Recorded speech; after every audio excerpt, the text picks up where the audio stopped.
Covid के समय निजी डॉक्टर भी सबसे आगे खड़े हुए थे। मरीजों का इलाज करते हुए कई डॉक्टर ने तो अपनी जान तक गंवा दी थी। लेकिन वर्षों बाद उनके परिवारों से कहा गया कि आप सरकारी बीमा के हकदार नहीं हैं। अब सुप्रीम कोर्ट ने बेहद शक्तिशाली बात कही है कि उनके परिवारों को तकनीकी आधार पर सरकारी बीमा के मुआवजे से वंचित नहीं किया जा सकता। मतलब यही है कि कोविड के दौरान जो निजी डॉक्टर जिनकी जान चली गई थी इलाज करते करते, उनके परिवारों को बीमा फायदा मिलेगा, सरकारी बीमा का फायदा मिलेगा। ये जो फैसला है सिर्फ कानून का नहीं है, ये इंसानियत का भी फैसला है। इसी सुप्रीम कोर्ट के महत्वपूर्ण फैसले को हम डिस्कस कर रहे हैं। मेरा नाम आशीष जैन है और मैं संस्थापक हूं दून लॉ मेंटर का, जहां हम आपकी तैयारी करवाते हैं न्यायिक सेवा परीक्षाओं की और सहायक अभियोजन अधिकारी परीक्षाओं की। तो चलिए सबसे पहले समझते हैं कि मामला क्या है, ये मामला किस बारे में है। ये जो सेशन अभी हम कर रहे हैं, ये सुप्रीम कोर्ट के फैसले प्रदीप अरोड़ा बनाम डायरेक्टर हेल्थ डिपार्टमेंट का जो केस है 2025 का है, उसकी पूरी व्याख्या आज हम कर रहे हैं। कोर्ट के सामने इस केस में मुख्य सवाल ये था कि क्या निजी डॉक्टर जिन्होंने कोविड महामारी के दौरान काम किया और कोविड से उनकी मृत्यु हो गई, क्या वो प्रधानमंत्री गरीब कल्याण पैकेज कोविड 19 से लड़ने वाले स्वास्थ्य कर्मियों के लिए जो बीमा योजना थी, उसके तहत बीमा राशि पाने के हकदार हैं या नहीं। भले ही उन्हें औपचारिक रूप से सरकार द्वारा नियुक्त ना किया गया हो, रिक्विजिशन ना किया गया हो, इस पर सुप्रीम कोर्ट का जवाब था हाँ, ऐसे डॉक्टर के परिवारों को बीमा मुआवजा मिलेगा। अब समझते हैं इस पूरे मामले में विवाद की पृष्ठभूमि क्या थी। पीएमजीकेपी बीमा योजना मार्च 2020 में शुरू की गई थी। इसके तहत कोविड ड्यूटी के दौरान मृत्यु होने पर 50 लाख रुपए का बीमा कवर दिया जाना था। ऐसा ही एक मामला था डॉक्टर BS सुरगड़े का, जो एक आयुर्वेदिक निजी चिकित्सक थे, प्राइवेट डॉक्टर थे। उन्होंने महामारी के दौरान इलाज जारी रखा था। जून 2020 में उनकी कोविड से मृत्यु हो गई। उनकी पत्नी ने सरकारी बीमा योजना के तहत मुआवजे के लिए आवेदन किया, लेकिन बीमा कंपनी ने दावा खारिज कर दिया, ये कहकर कि डॉक्टर सुरगुड़े निजी डॉक्टर हैं, वो सरकारी डॉक्टर नहीं हैं।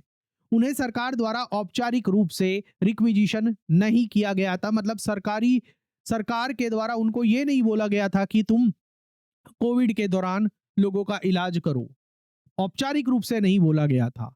इस पर बॉम्बे हाईकोर्ट ने भी इसी आधार पर मुआवजा देने से इनकार कर दिया और इसी फैसले को सुप्रीम कोर्ट में चुनौती दी गई थी।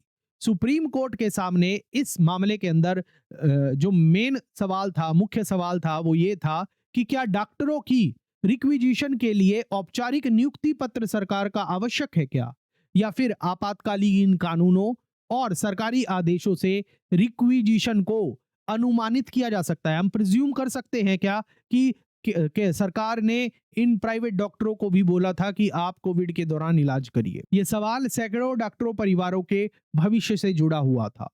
अब इस पर सुप्रीम कोर्ट ने बेहद महत्वपूर्ण टिप्पणियां की। उस पर समझने से पहले आप मुझे बताइए आपको ये सेशन कैसा लग रहा है। पसंद आ रहा है तो वीडियो को लाइक करके शेयर जरूर कर दीजिएगा। सुप्रीम कोर्ट का बहुत महत्वपूर्ण फैसला है और इस पर जो सुप्रीम कोर्ट ने बेहद महत्वपूर्ण टिप्पणियां की इस मामले के अंदर, वो ये कि न्यायमूर्ति PS नरसिम्हा और न्यायमूर्ति R महादेवन की पीठ ने बॉम्बे हाईकोर्ट के फैसले को पलट दिया और कोर्ट ने यह कहा कि हाईकोर्ट का जो दृष्टिकोण था वो अत्यधिक संकीर्ण था, गलत था और वास्तविकता से कटा हुआ था, उससे दूर था। न्यायमूर्ति नरसिम्हा ने कहा कि कोविड काल में बलिदान देने वाले डॉक्टरों के परिवारों से यह नहीं कहा जा सकता कि उन्हें मुआवजा नहीं मिलेगा। कोर्ट ने कोविड महामारी की अभूतपूर्व स्थिति और जमीनी सच्चाई को स्वीकार किया और बोला कि ऐसे डॉक्टर सरकारी बीमा के मुआवजे राशि के हकदार होंगे। इस मामले के अंदर कोर्ट ने रिक्विजिशन कैसे मानी, आप उसको समझिएगा। कोर्ट ने कहा कि रिक्विजिशन को अनुमान के आधार पर भी सिद्ध किया जा सकता है, प्रिजम्पशन के आधार पर भी सिद्ध किया जा सकता है, भले ही व्यक्तिगत नियुक्ति पत्र सरकार की तरफ से हर डॉक्टर को ना दिए गए हों। कोर्ट ने संयुक्त रूप से जिन बातों पर भरोसा किया वो थे एपिडेमिक डिसीजेज एक्ट 1897 का, जो कोविड के टाइम पर कानून लागू था, और Maharashtra prevention and containment act of Covid 19 regulation 2020, Maharashtra के अंदर जो कोविड 19 को कंटेन करने की, रेगुलेट करने का जो नियम कानून लागू थे 2020 के, उनके तहत, और स्थानीय प्रशासन के आदेश विशेषकर 31 मार्च 2020 का जो नोटिस था, और उसके साथ साथ पीएमजीकेपी बीमा योजना, उसके एक्सप्लेनेटरी पत्र और एफएक्यूज, इन कानूनों के तहत प्रशासन को किसी भी व्यक्ति की सेवाएं लेने का अधिकार था। आदेश न मानने पर सेक्शन 188 के तहत दंड के प्रावधान थे आईपीसी के। कोर्ट ने कहा कि मार्च 2020 की आपात स्थिति में हर डॉक्टर को व्यक्तिगत पत्र देना संभव नहीं था, इसलिए एपिडेमिक डिसीजेज एक्ट लागू किया गया था। अब बात करते हैं बॉम्बे हाईकोर्ट के दृष्टिकोण को क्यों खारिज किया गया इस मामले के अंदर।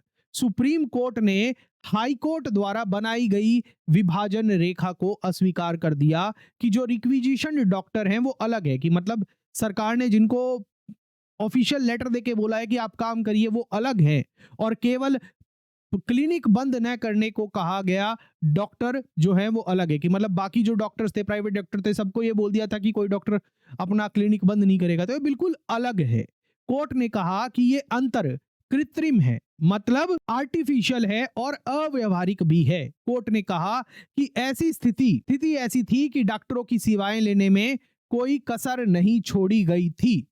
डॉक्टरों को नायक के रूप में मान्यता देने की बात, फैसले का जो सबसे भावनात्मक और महत्वपूर्ण हिस्सा था वो यही था कि कोर्ट ने कहा कि कोविड महामारी 1918 की फ्लू महामारी के बाद सबसे भयानक संकट थी। आईएमए के अनुसार सैकड़ों डॉक्टरों की भी मौत हो गई थी, और कहें तो कोर्ट के शब्दों में हमारे डॉक्टर और स्वास्थ्यकर्मी अडिग नायकों की तरह खड़े हुए थे, उनका बलिदान अमिट है। सुनवाई के दौरान डॉक्टर नरसिम्हा ने भी कहा कि यदि हम डॉक्टरों का ख्याल नहीं रखेंगे तो समाज हमें माफ नहीं करेगा। अब बात करते हैं सुप्रीम कोर्ट ने अंततः इस मामले के अंदर क्या फैसला दिया। सुप्रीम कोर्ट ने बिल्कुल स्पष्ट किया कि निजी डॉक्टर भी पीएमजीकेपी योजना के तहत आते हैं और रिक्विजिशन कानून और आदेशों से अनुमानित किए जा सकते हैं, और केवल नियुक्ति पत्र न होने पर दावा खारिज नहीं किया जा सकता। हालांकि कोर्ट ने यह भी कहा कि प्रत्येक दावा साक्ष्यों के आधार पर तय होगा, ये सिद्ध करना होगा कि मृत्यु जो है वो कोविड ड्यूटी के दौरान हुई। मतलब कि अगर कोई इस बीमा के तहत बीमा राशि लेना चाहता है तो ये प्रूव करना होगा कि जो मौत हुई थी वो कोविड के दौरान ड्यूटी की वजह से हुई थी। यह एक महत्वपूर्ण सवाल है आपसे आगे बढ़ने से पहले, क्या आपातकालीन कानूनों को व्याख्या जो है हमेशा फ्रंटलाइन कर्मियों के पक्ष में होनी चाहिए, भले ही प्रक्रिया पूरी नहीं हो? आप मुझे कमेंट सेक्शन में अपना जरूर बताइएगा। अब बात करते हैं ये फैसला इतना इंपॉर्टेंट क्यों है। ये कल्याणकारी योजनाओं की मानवीय व्याख्या करता है और ये आपातकालीन स्थितियों की वास्तविकता को समझता है। ये सरकार और बीमा कंपनियों को संदेश देता है कि तकनीकी बहाने सामाजिक न्याय को नहीं हरा सकते। जुडिशरी और लॉ स्टूडेंट्स के लिए यह केस महत्वपूर्ण है क्योंकि इसमें बेनिफिशियल लेजिस्लेशन, इमरजेंसी लॉ की व्याख्या और पब्लिक इंटरेस्ट अप्रोच स्पष्ट की गई है। अब हम अपने अंत में निष्कर्ष पर चलते हैं और निष्कर्ष यही है कि इस मामले में सुप्रीम कोर्ट ने बिल्कुल स्पष्ट किया है कि देश अपने उन नायकों से किया वादा ना भूले जो कोविड के समय जीवन और मृत्यु के बीच खड़े थे।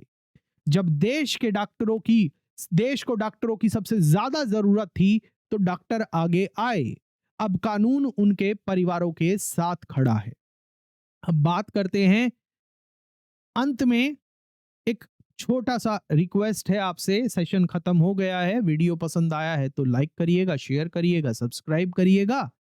और अगर आप जो कोविड के दौरान जो डॉक्टरों ने अपनी भूमिका निभाई उसको सलाम करते हैं, उसको सराहते हैं, तो इस वीडियो को ज्यादा से ज्यादा शेयर करिएगा। और ऐसे ही कानूनी विश्लेषण देखना चाहते हैं तो चैनल को सब्सक्राइब जरूर करिएगा। और कमेंट सेक्शन के अंदर मुझे एक बात बताइएगा कि क्या सभी आपातकालीन स्वास्थ्य कर्मियों को स्वास्थ्य बीमा सुरक्षा मिलनी चाहिए, सिर्फ डॉक्टर को, या फिर हर जो इमरजेंसी वॉरियर था कोविड के समय पर, कोविड वॉरियर था, उसे इस बीमा का फायदा मिलना चाहिए या नहीं? कमेंट में अपनी प्रतिक्रिया जरूर बताइएगा। सुपर थैंक्स के माध्यम से हमें सपोर्ट करिएगा ताकि आपके लिए ऐसे सेशन हम और लाते रहें। जुडिशरी और एपीओ एग्जाम की तैयारी कर रहे हैं तो आप हमारी app Doon law mentor Google play store से भी इंस्टॉल करके हमारे कोर्सेज में एनरोल कर सकते हैं। मिलता हूं मैं आपसे नेक्स्ट सेशन में। जय हिंद।